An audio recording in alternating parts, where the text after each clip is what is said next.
जो सवाल हमेशा आपके सामने घूमता रहता है दैट इज कि sir can I start from here. ठीक है, तो मैंने यहां पे लिख दिया can I start from here, क्या मैं यहां से शुरुआत कर सकता हूं? तो पीएनसी जो चैप्टर है उसके साथ एक छोटी सी थ्योरी या फिर स्टोरी इन्वॉल्व है मुझको लेकर, जब हम कोटा में पढ़ाई कर रहे थे।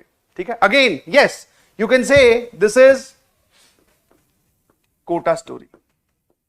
ठीक है, और ये स्टोरी किस बात का जवाब देती है आपको अपने आप ही समझ में आ जाएगा। ये जो सवाल आप पूछते हो हर बार कि can I start from here, क्या मैं यहां से शुरुआत करूं तो हो जाएगा क्या? तो बंसल क्लासेस में जब हम पढ़ रहे थे, ठीक है, तो वहां पर बंसल सर का ये फेवरेट चैप्टर था पीएनसी। तो वो क्या करते थे, वैसे जो टेस्ट होते हैं जिनके बेसिस पर शफलिंग होती है, आप जो अच्छे बैचेस में प्रमोट होते हो वो रेगुलर टेस्ट के बेसिस पे होते हो, जिसमें फिजिक्स केमिस्ट्री और मैथ तीनों आती थी। केमिस्ट्री में अपना हाथ तंग था, उस वजह से कई बार केमिस्ट्री की सिर्फ वजह से रैंक पीछे चली जाती थी, या फिर जो मनचाहा बैच जिसमें आप प्रमोट होके जाना चाहते हो, जो आपकी रेंज में है, वहां तक नहीं पहुंच पाते थे। तो जब हम 11वीं क्लास में थे तो एक टेस्ट अनाउंस हुआ, और जिसके बेसिस पर शफलिंग होगी, शफलिंग मतलब आपका बैच प्रमोट करके आपको और टॉप के बैच में ले जाया जाएगा।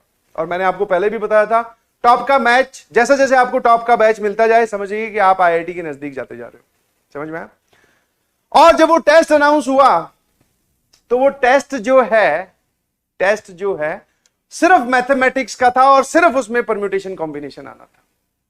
मैंने कहा भैया बहुत बढ़िया बहुत बढ़िया, अब यहां से हम संभाल लेंगे, बिकॉज सिर्फ इसमें गणित आ रही है, और वो भी ये वाला चैप्टर, फिजिक्स केमिस्ट्री का कोई नहीं आएगा, और उसके बेसिस पे शफलिंग भी होगी।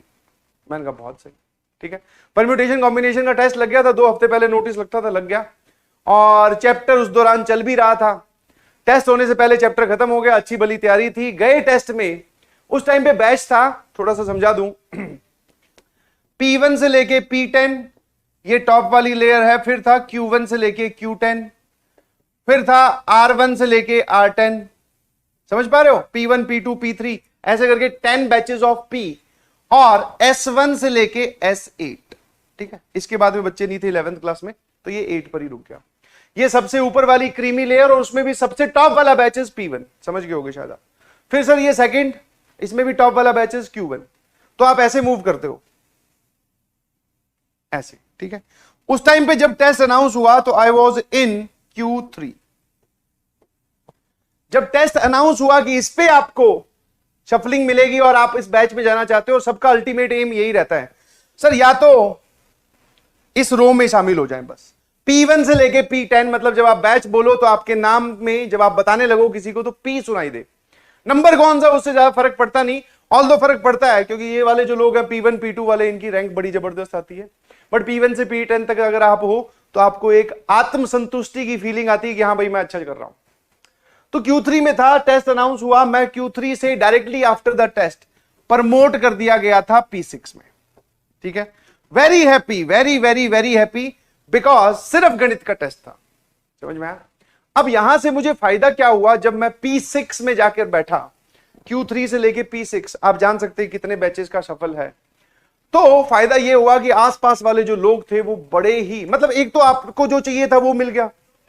मैं तो P8 में चला जाता तब भी उतना ही खुश होता, P9 में चला जाता तब भी उतना ही खुश होता, बट सर अच्छे नंबर आए तो उस वजह से I got promoted to P6।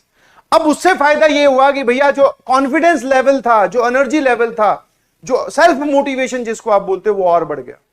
मैंने कहा अगर P6 तक आ सकते हैं तो आगे भी जा सकते हैं।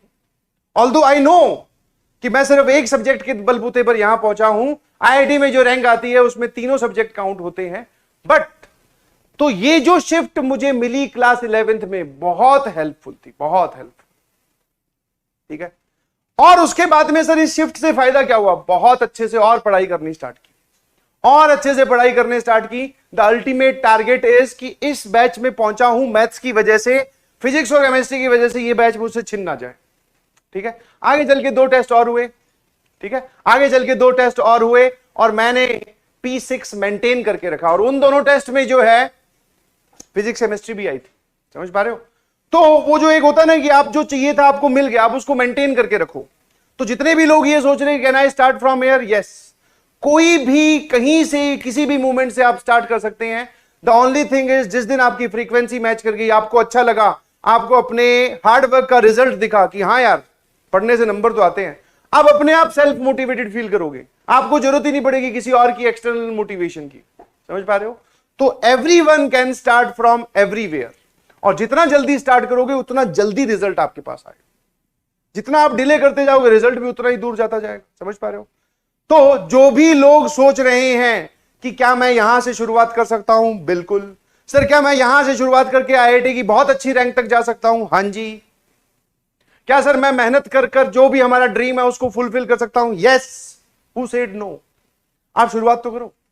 समझ पा रहे हो? तो आपकी की गई मेहनत अगर आपको रिजल्ट के तौर पे दिखती है तो हम मोटिवेटेड हो जाते हैं। तो please start doing hard work from this chapter only, और अपने आप से प्रॉमिस करो कि कोई लाइव लेक्चर आज के बाद मिस नहीं करेंगे। जो पुराना हो गए हैं मिस, उनको धीरे धीरे कवर करेंगे। बस इतनी सी थ्योरी है, इतनी सी स्टोरी है, इसमें अच्छे से खेल जाओ, बस फिर उसके आगे और कुछ करने की जरूरत नहीं। मेरे ख्याल से बात समझ में आ गई। यस और नो?